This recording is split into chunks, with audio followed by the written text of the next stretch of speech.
ஆண்டவராக இயேசு கிறிஸ்துவின் நாமத்தில் உங்களை வாழ்த்துகிறேன். இந்த நாளிலேயும் உங்களை சந்திப்பதில் மகிழ்ச்சி அடைகிறேன்.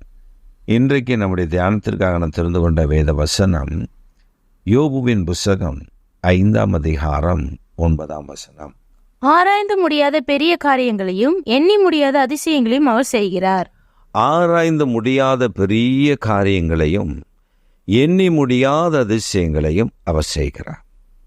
ஆம், பிரியமான கர்த்தருடைய பிள்ளைகளே, அவர் நம்முடைய வாழ்க்கையில் ஆராய்ந்து முடியாத பெரிய காரியங்கள், நாம் எண்ணி முடியாத அதிசயங்களை கர்த்தர் செய்கிறார். அது எதுவாக வேண்டுமாலும் இருக்கலாம். அவர் நம்முடைய வாழ்க்கையில் செய்கிற ஆராய்ந்து முடியாததாக இருக்கும், எண்ணி முடியாததாக இருக்கும். எப்படி அதை செய்கிறார்? நீங்கள் ஆபிரகாமுடைய வாழ்க்கையில் பாருங்கள், தாவீதுடைய வாழ்க்கையில் பாருங்கள், யோபுடைய வாழ்க்கையில் பாருங்கள், பேதுருடைய வாழ்க்கையில் பாருங்கள், பவுலுடைய வாழ்க்கையில் பாருங்கள். அவருடைய வாழ்க்கையில் அவங்க நினைத்து கூட இராத அளவிற்கு கர்த்தர் அப்படிப்பட்ட ஒரு பெரிய காரியங்களை அவர்களுக்கு செய்தார். ஆபிரகாமுடைய சரீரம் செத்து போச்சு தான், சாராளுடைய சரீரம் செத்து போச்சு தான், பெண்களுக்குரிய வழிபாடு நின்று போனது, அவளுக்கு அந்த கர்ப்பம் தரிப்பதற்கான ஒரு வாய்ப்பு இல்லை தான். ஆனால் மனிதனுடைய எண்ணத்திற்கு, சிந்தனைக்கு அது முடியாதது, கூடாது, அது மெடிக்கல் டேர்ம் பிரகாரம் வாய்ப்பில்லை.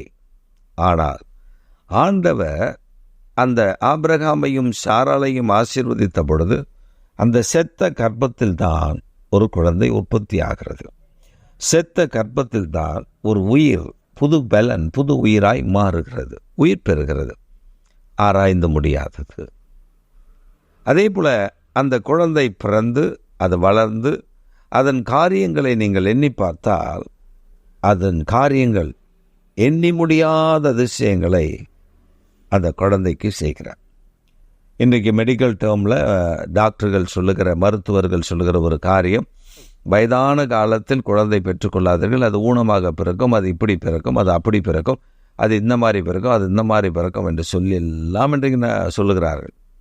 அதற்கெல்லாம் மிஷின் வந்து விட்டது, அதற்கெல்லாம் அது வந்து விட்டது, இது வந்து விட்டது, இப்படி வந்து விட்டது, அப்படி வந்து விட்டது என்றெல்லாம் சொல்லுகிறார்கள். ஆனால் ஆபிரகாம் கர்த்தரை நம்பியிருந்தார், சாராள் கர்த்தரை நம்பியிருந்தார்கள்.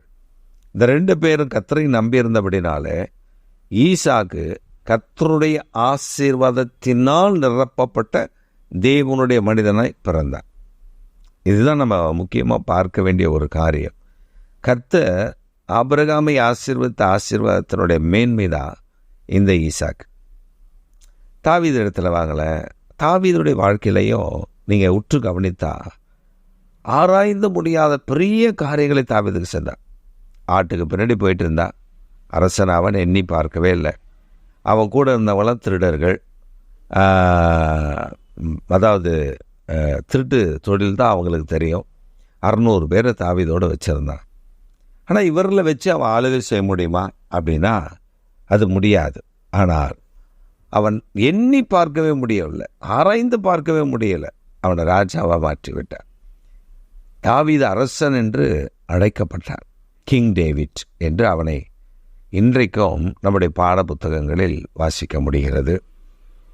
அதற்கு பின்பு பார்த்தீங்கன்னா எண்ணி முடியாத காரியங்களை கர்த்தர் அவனுக்கு செய்த, எண்ணி முடியாது அவனுக்கு செய்த நன்மைகள். அதனால தான் தாவீது சொல்லும்போது சொல்கிறான், கர்த்தருடைய ஆலயத்துக்கு போவோம் வாருங்கள் என்று சொன்ன உடனே என் மனம் மகிழ்ச்சியாக இருந்துச்சு. நான் கர்த்தருடைய ஆலயத்தில் போய் வாசலில் நிற்பதை நான் தெரிந்து கொள்ளுவேன்.